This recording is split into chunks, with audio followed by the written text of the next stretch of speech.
Je me souviens de la première fois que je l'ai vu. Maxwell Granger.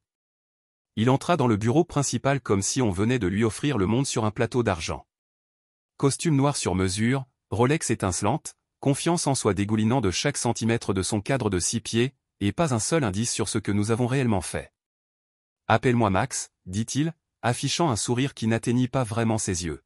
« J'aime les choses simples, rapides et efficaces. Nous allons faire de grandes choses dès maintenant. » Il y eut un moment de silence, puis le genre d'applaudissements forcés que l'on entend seulement dans les assemblées publiques des entreprises et dans les représentations des jardins d'enfants. Je suis resté silencieux, les bras croisés. Je travaillais chez Nexora Systems depuis près de 9 ans. J'avais survécu à 2 PDG, à 4 restructurations et à un rachat d'entreprise. Je savais comment jouer au jeu. Mais Max, il était sur le point d'apprendre. La première semaine a été le chaos.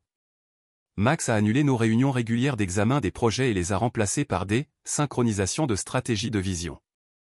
Il a licencié 3 cadres intermédiaires jeudi, dont 2 par courrier électronique.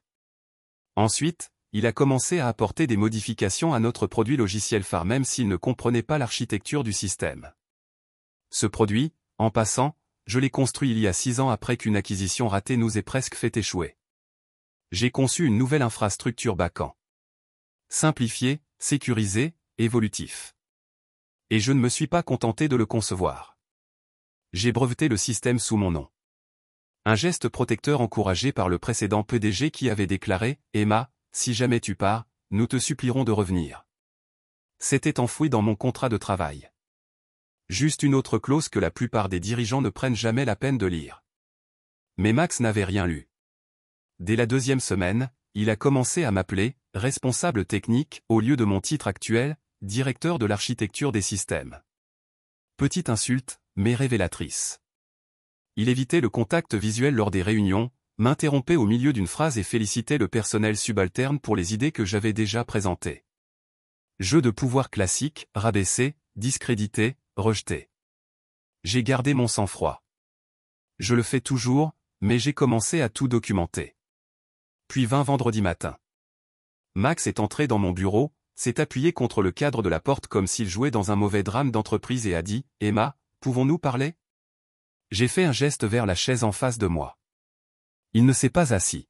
« Je vais être franc », a-t-il déclaré sur le ton utilisé par les hommes lorsqu'ils pensent que l'honnêteté est une faveur. Vous êtes ici depuis longtemps, peut-être trop longtemps. Les choses changent et nous avons besoin de gens qui évoluent à un rythme différent. J'ai haussé un sourcil. Signification ? Ce qui signifie que je vous laisse partir avec effet immédiat. Nous avons décidé que votre poste est redondant. Vous recevrez une indemnité de départ. Bien sûr, les RH ont les formalités administratives. C'était tellement répété, tellement suffisant que j'en ai presque ri.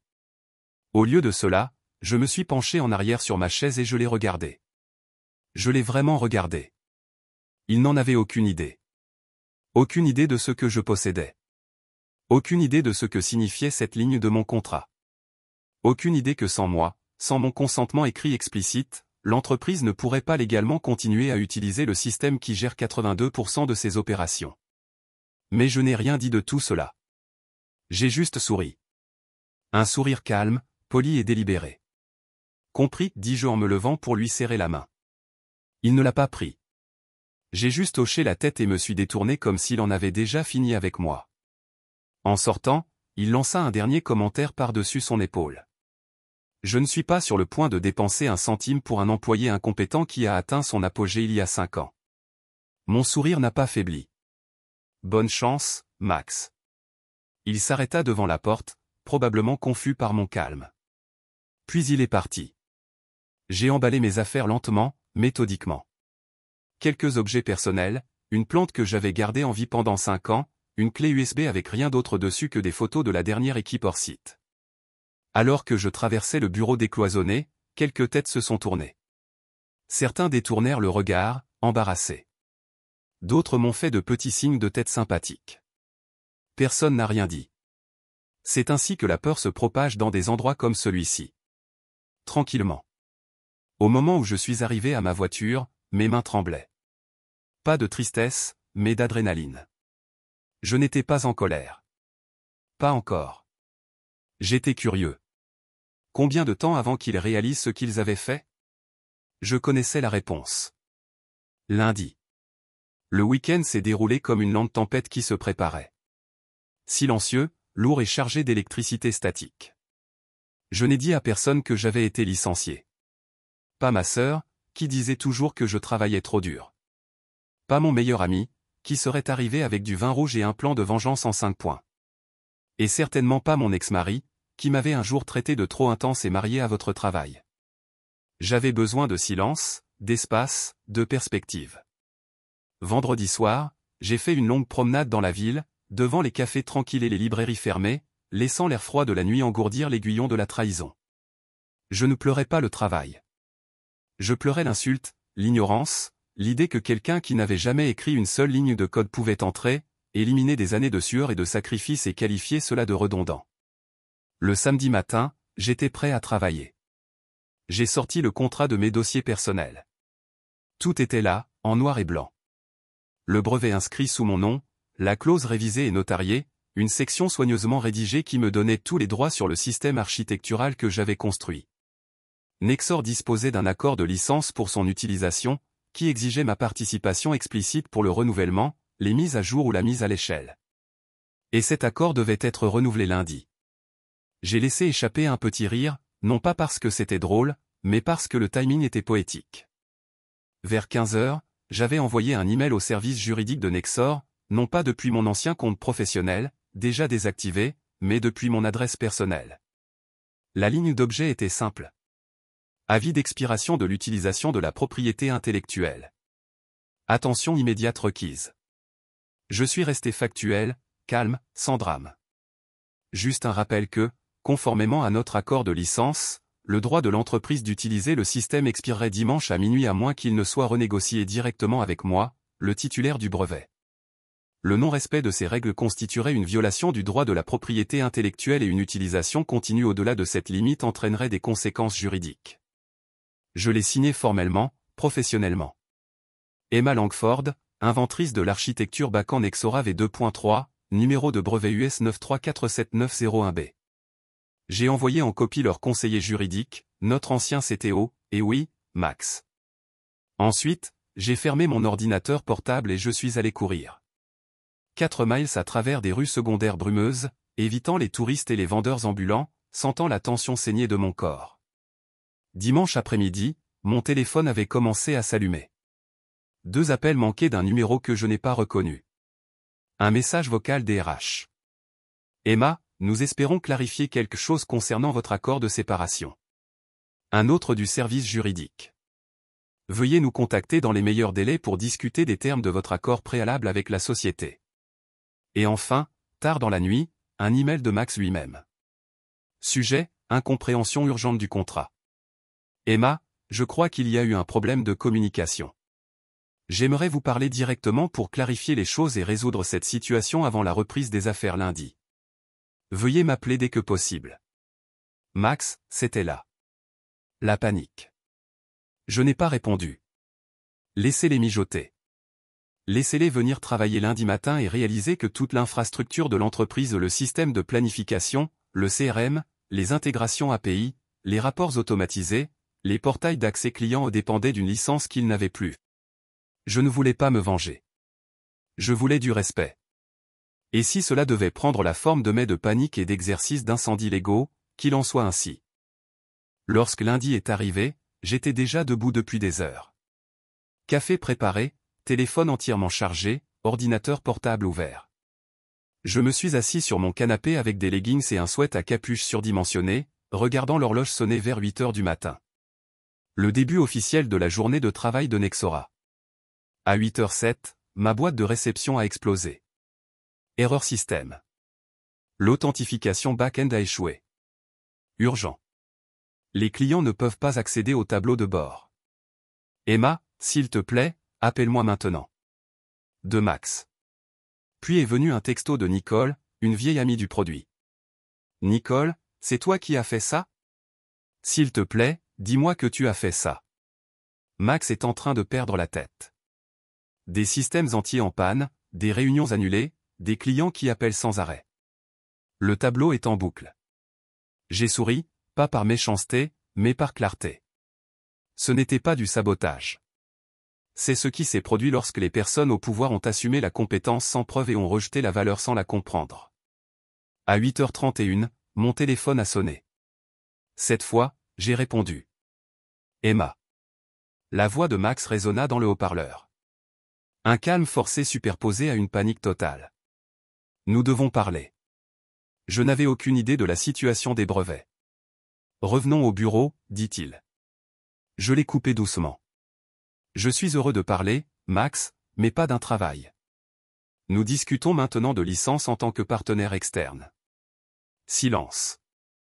Emma, répéta-t-il d'une voix plus basse. Ne rendons pas ça personnel. Oh, répondis-je. Ce n'est pas personnel. C'est contractuel. Puis j'ai raccroché. Et c'est ainsi que la véritable négociation commença. Je suis entré dans le bâtiment Nexa à 9h12 lundi matin. Pas par l'entrée arrière des employés, mais par le hall d'entrée. Mes talons résonnaient sur le sol en marbre, net et délibéré, un son qui ne m'était pas familier après des années passées à me glisser inaperçu avec une tasse de voyage et un sac pour ordinateur portable. Ce n'était pas un retour. C'était une réintroduction. La réceptionniste cligna des yeux lorsqu'elle me vit. Mademoiselle Langford. J'ai souri. J'ai un rendez-vous avec un avocat. Elle hocha rapidement la tête, visiblement incertaine de ce qui se passait, et décrocha le téléphone. Sa main trembla légèrement alors qu'elle composait le numéro. Je pouvais sentir l'énergie dans la pièce changer. La façon dont les gens s'arrêtent au milieu d'une conversation, les regards des employés faisant semblant de ne pas regarder. Prenez l'ascenseur jusqu'au 7e étage, dit-elle. Ils attendent. Alors que j'entrais et que les portes se fermaient, j'ai aperçu mon reflet dans le panneau en miroir, confiant, inébranlable. Mais sous la surface, mon cœur battait à tout rompre, non pas de peur, mais de concentration. J'avais passé le week-end à préparer ce moment, non seulement pour défendre mon travail, mais pour définir ma valeur. Lorsque je suis entré dans la salle de conférence juridique, le ton était prudent.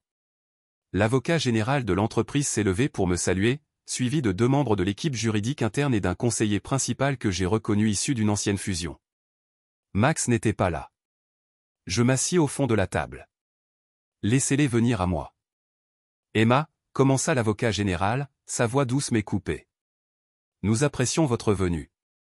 Nous voulons prendre les devants et résoudre les problèmes à l'amiable. Bien sûr, répondis-je. Je suis tout à fait favorable aux résolutions claires. Je suppose que vous avez lu l'accord de licence. Il hocha la tête. Nous l'avons fait. Vos revendications sont valides. Le brevet du système est enregistré sous votre nom et, conformément à l'accord, une utilisation continue sans votre consentement constitue une violation. Et la date de renouvellement a expiré à minuit comme indiqué. Il y eut une pause, puis il se pencha en avant. Nous aimerions proposer une prolongation de licence rétroactive d'1 an. Même condition, accès opérationnel complet. J'ai souri. Ça ne marchera pas pour moi. Un murmure parcourut la pièce. Le conseiller a griffonné quelque chose dans un cahier. Je ne suis pas là pour revenir aux mêmes conditions, continuai-je calmement. Je suis ici pour renégocier équitablement. Vous rencontrez actuellement des temps d'arrêt, n'est-ce pas? Ils ont hésité. On m'a dit que cela affectait toutes les plateformes destinées aux clients, les rapports internes et l'accès des développeurs. L'avocat général acquiesça finalement. Oui. Alors parlons chiffres, dis-je. Je veux 1,2 million de dollars pour les 12 prochains mois. Non exclusif, renouvelable trimestriellement, un support système complet par mon intermédiaire directement ou par une équipe de consultants que j'approuve, et une reconnaissance publique du brevet dans la documentation de l'entreprise. Ce n'était pas du bluff. Il s'agissait d'un chiffre aligné sur le marché, basé sur la portée et l'impact du système. Le silence dans la pièce m'a dit qu'il ne s'attendait pas à ce que j'entre préparé. Pas comme ça. L'un des avocats s'éclaircit la gorge. C'est une augmentation significative. Cela reflète la valeur, quelque chose que cette entreprise a oublié comment mesurer. L'avocat général s'appuya contre le dossier de sa chaise. Nous devrons soumettre cela au conseil d'administration. J'attendrai, dis-je simplement. Mais juste pour que vous le sachiez, chaque heure de retard affecte la confiance des clients, votre réputation, la trajectoire de vos actions. Je vous conseille d'agir rapidement. Ils n'ont pas discuté. À 10h03, alors que j'attendais à l'extérieur de la salle de conférence avec une bouteille d'eau et mon téléphone en mode silencieux, j'ai repéré Max arpentant le couloir juste derrière la vitre. Il ne m'avait pas encore vu. Quand il le fit finalement, son expression se figea. Puis tout s'est déplacé d'abord vers la confusion, puis vers autre chose. Reconnaissance. Il s'est dirigé vers moi, son pas plus lent que d'habitude. Contrôlé. Emma, dit-il, sa voix forcée à la courtoisie. Je ne m'attendais pas à ce que tu viennes en personne. Non, Max, répondis-je uniformément. Tu ne t'attendais pas à beaucoup de choses. Je pense que c'est allé trop loin, commença-t-il, les mains dans les poches, essayant de paraître décontracté. Nous aurions dû avoir une conversation avant que les avocats ne s'en mêlent. Tu veux dire avant de me virer? J'ai haussé un sourcil. Cette décision était basée sur des informations incomplètes. Non, dis-je en me levant. Cette décision était basée sur l'ego, et maintenant vous devez en assumer les conséquences. Il a rouvert la bouche, mais je ne lui en ai pas laissé l'occasion. Je ne suis pas en colère, Max. J'ai simplement fini d'être sous-estimé. J'ai tout documenté. Le brevet, les conditions de licence, votre email m'a viré sans motif. Je ne suis pas là pour discuter. Je suis là pour négocier. Si vous voulez sauver cet accord et peut-être votre travail, vous laisserez l'égal faire son travail. Sa mâchoire se tendit. Je suis passé devant lui en direction de la salle de réunion. Oh, et Max, dis-je en me retournant par-dessus mon épaule. Bonne chance. Encore ce mot. Chance. Quelque chose dont je n'ai jamais eu besoin. À midi, la salle de conférence était à nouveau pleine. Seulement cette fois, l'énergie était différente. Plus serrée, plus nette. Le conseil d'administration n'avait pas rejoint l'équipe, mais je pouvais sentir leur présence se profiler derrière chaque mot prononcé par l'équipe juridique. Les enjeux avaient changé. Ce qui était autrefois un problème de communication s'est transformé en une crise juridique avec des conséquences opérationnelles et des implications pour les actionnaires. Je n'ai pas bronché. L'avocat général était assis juste en face de moi. Il avait l'air moins poli que tout à l'heure. Cravate desserrée, mâchoire serrée. Nous avons examiné votre proposition, commença-t-il, mesurée. Et même si nous trouvons les termes agressifs. Exact, corrigeai-je. Il fit une pause, hocha la tête. Précis. Nous sommes prêts à accepter le tarif de la licence avec une réserve. Contrat de 6 mois, renouvelable trimestriellement, comme vous l'avez suggéré. Reconnaissance publique. Nous préférons le formuler comme une collaboration technique plutôt que comme un crédit de brevet complet. Je me suis penché en avant. Non. Ses sourcils se haussèrent. Excusez-moi. Je veux que cela soit dit clairement et publiquement, système conçu et breveté par Emma Langford. Pas de manipulation, pas de langage aseptisé. L'entreprise a fonctionné sur mon architecture pendant 6 ans, et vous en avez tous bénéficié. Je ne m'en vais pas sans nom pour que Max puisse sauver la face. La pièce resta silencieuse. L'associé à gauche a jeté un coup d'œil à ses notes, mais n'a pas parlé. Le conseiller griffonna encore quelque chose. L'avocat général a ajusté ses lunettes. Nous allons soumettre cela au conseil d'administration. Fais ça, me levai-je, rassemblant mon dossier. Et pendant que vous y êtes, je vous conseille la transparence. La SEC n'apprécie pas les conflits de licences non signalés qui ont un impact sur les fonctionnalités du système. Cela a atterri comme un marteau parce que c'est le jeu que personne n'aime admettre en public. Comment une simple défaillance d'un système, notamment due à une utilisation abusive de la propriété intellectuelle, peut ébranler la confiance des investisseurs, déclencher des audits ou, pire encore, conduire à des menaces de radiation. Je connaissais leur manuel de jeu mieux qu'ils ne le pensaient. Et maintenant j'avais le mien. En sortant dans le couloir, j'ai repéré Nicole. Cette fois dans un coin près des ascenseurs. Elle m'a jeté un regard. Moitié choc, moitié admiration. Il t'appelle le pare-feu à l'étage, dit-elle avec un sourire. J'ai souri faiblement. Mieux que d'être traité de redondant. Elle rit, puis baissa la voix. Les gens parlent, Emma. Max est en pleine forme, disant au conseil d'administration que ce n'était qu'un malentendu, affirmant que vous n'avez jamais divulgué l'expiration de la licence. C'est un mensonge, dis-je calmement. Mais laissez-le parler. La vérité n'a pas besoin de volume. Nicole se pencha plus près. Tout le monde a vu le mémo. Vous avez été mis en copie avant la date limite. Il y a du papier partout. Les stagiaires en parlent à voix basse comme si c'était le Watergate. Je n'ai pas répondu tout de suite. Je pensais déjà à la deuxième vague car reprendre le contrôle ne suffisait pas. Je voulais des comptes. Le lendemain matin, j'ai envoyé un email de suivi, non pas au service juridique, ni à Max, mais directement au président du conseil d'administration en utilisant l'adresse que j'avais discrètement gardée d'une ancienne initiative sur laquelle nous avions collaboré il y a des années. La ligne d'objet était courte. Objet, licence du système, déclaration publique et conduite des dirigeants. J'ai été respectueux, concis et factuel. J'ai décrit la portée du brevet et sa nécessité opérationnelle, le calendrier de résiliation et de conflit de licence, la décision de Max de licencier un architecte système clé sans examiner les obligations internes en matière de propriété intellectuelle, le faux récit qu'il défendait maintenant. J'ai terminé par une question simple.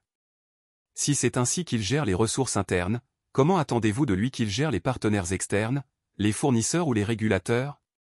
Cet après-midi-là, la réponse est venue, non pas du président, mais d'un agent de liaison senior du conseil d'administration. Emma, merci pour votre clarté et votre professionnalisme. Sachez que nous prenons cela au sérieux. Nous examinerons la question en interne avec toute la documentation que vous avez fournie. En attendant, nous soutenons l'accord de licence et espérons qu'il sera finalisé dans les 48 heures selon les conditions que vous avez proposées. Nous regrettons que la direction de l'entreprise n'ait pas reconnu votre contribution plus tôt. J'ai regardé le message pendant un moment, puis je me suis adossé à ma chaise. Il ne s'agissait pas d'excuses publiques, mais d'un changement, non seulement dans le récit, mais aussi dans la dynamique du pouvoir. Plus tard dans la nuit, j'ai de nouveau reçu un message de Nicole. Nicole, Max panique. Le conseil d'administration se réunit tôt demain. Son assistant a dit qu'il avait demandé des faveurs, essayant de contrôler l'histoire. J'ai répondu lentement. Moi, laisse-le essayer. J'ai la vérité. Et une trace écrite plus longue que son CV.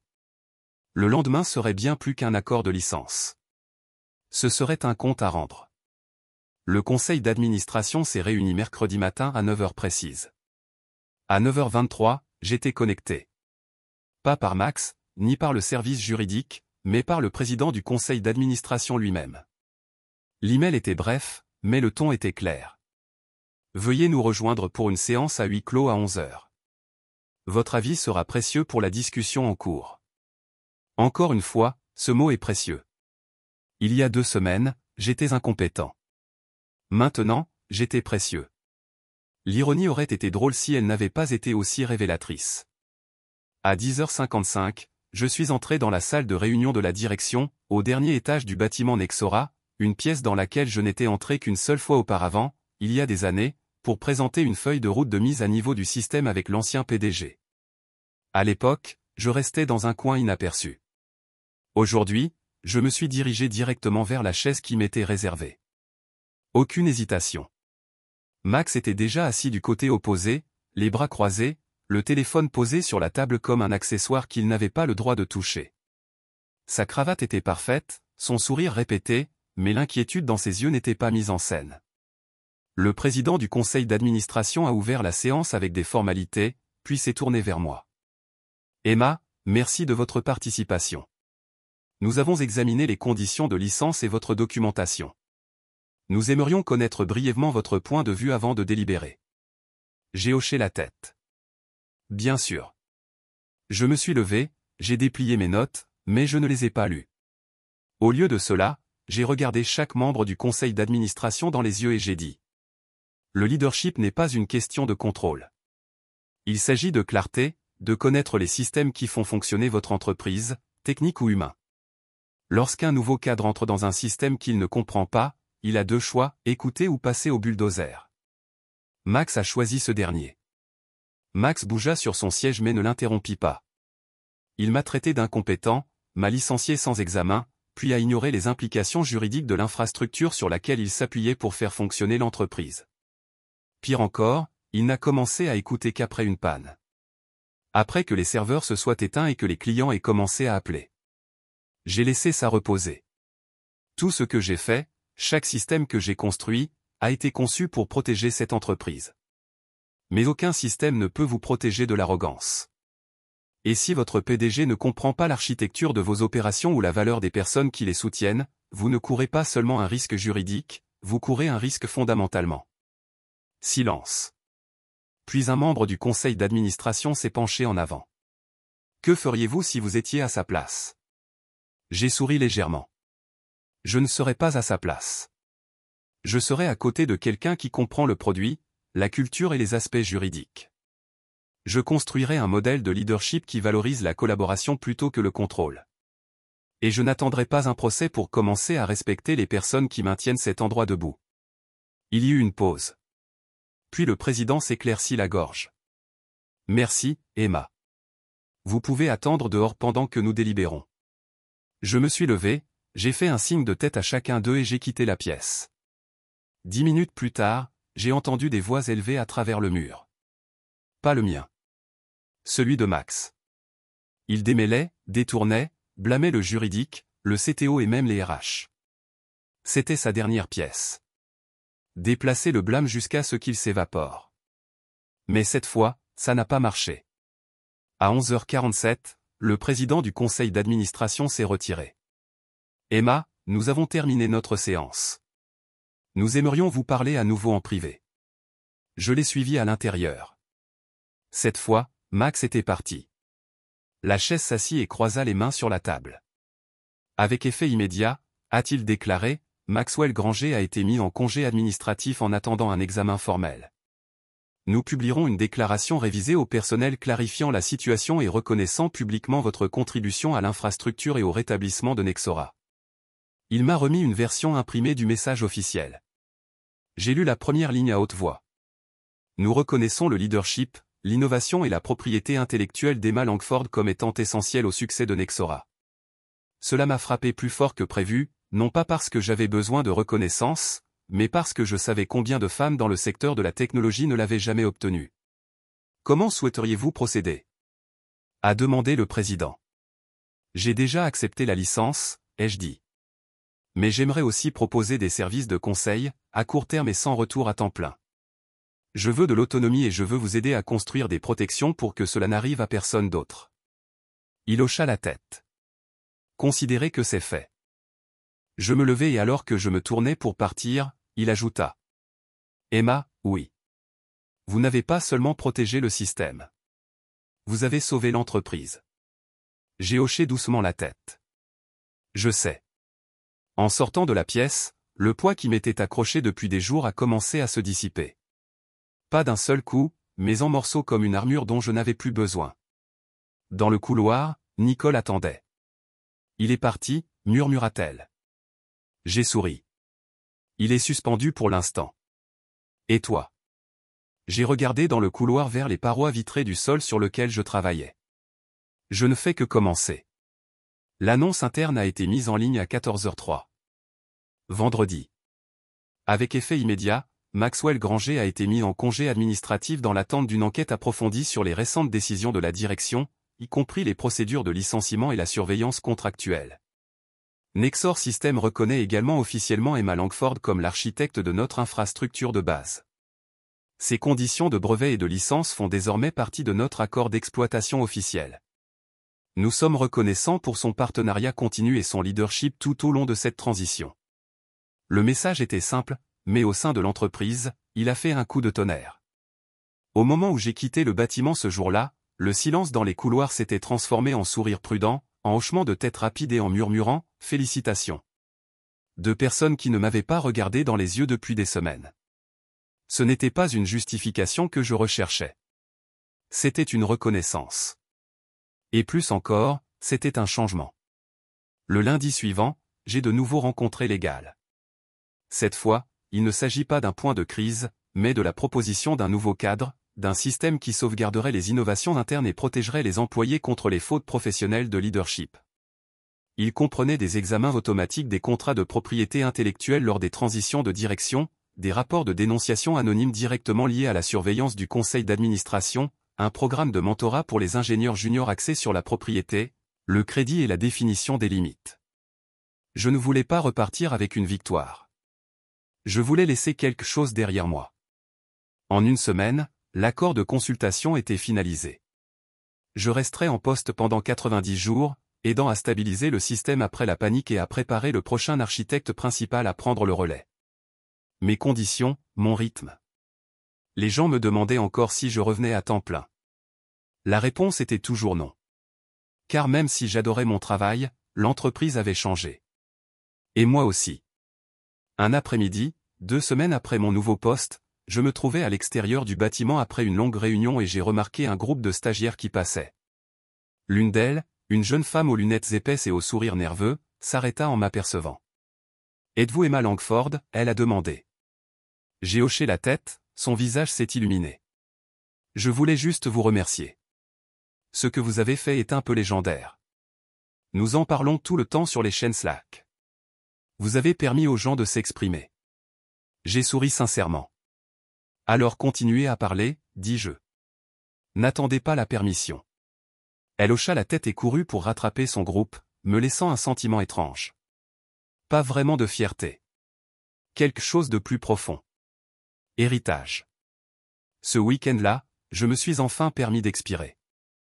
J'ai pris un train pour quitter la ville, j'ai éteint mon téléphone et j'ai regardé le monde flou derrière la fenêtre. Pour la première fois depuis des mois, mon esprit n'était pas en train de réfléchir à une stratégie ou à des plans d'urgence, juste le silence. Paix. Cette nuit-là, j'ai rédigé un journal pour la première fois depuis que tout a commencé. Une ligne s'est démarquée. Je n'ai jamais demandé le pouvoir. Je demandais de la reconnaissance.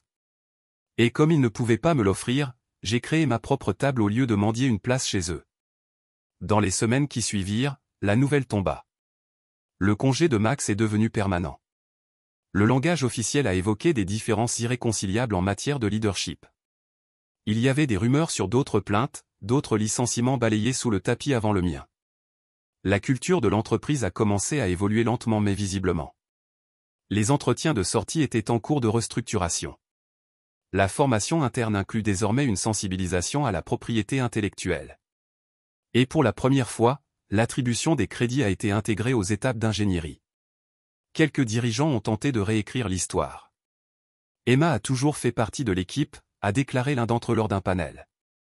Nous avons toujours apprécié son expertise. Je ne les ai pas corrigés. Je n'en avais pas besoin. Les gens qui comptaient connaissaient la vérité. Le code aussi. L'architecture que j'ai construite tient toujours. Et mon nom était enfin à sa place, sur le système, au générique et dans l'histoire. Quelques mois plus tard, j'ai reçu une lettre manuscrite du président du conseil d'administration. Emma, vous avez changé notre façon de concevoir le leadership, non pas en vous battant, mais en restant ferme. Merci de nous avoir montré à quoi ressemble la véritable autorité. David. Je l'ai gardé dans le même tiroir où j'avais autrefois rangé mes papiers d'indemnité de départ, un rappel de là où j'avais commencé et où je refusais de finir.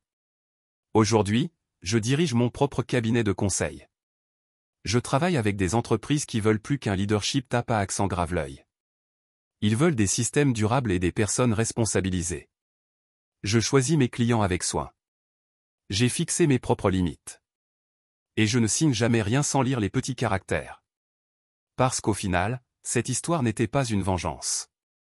Il s'agissait de valeurs, de visibilité et de la force tranquille et constante de quelqu'un qui refusait de disparaître lorsque le système tentait de l'effacer. Alors, à tous ceux qui ont déjà été sous-estimés, mis de côté ou qualifiés de difficiles simplement parce qu'ils connaissaient leurs valeurs, voici mon conseil, vous n'avez pas besoin de crier pour avoir un impact. Vous avez juste besoin de savoir qui vous êtes. Et ne confiez jamais ce pouvoir à quelqu'un qui ne le fait pas. Parce que quand ils vous licencient en pensant vous avoir fait taire, tout ce qu'ils ont fait, c'est allumer l'allumette.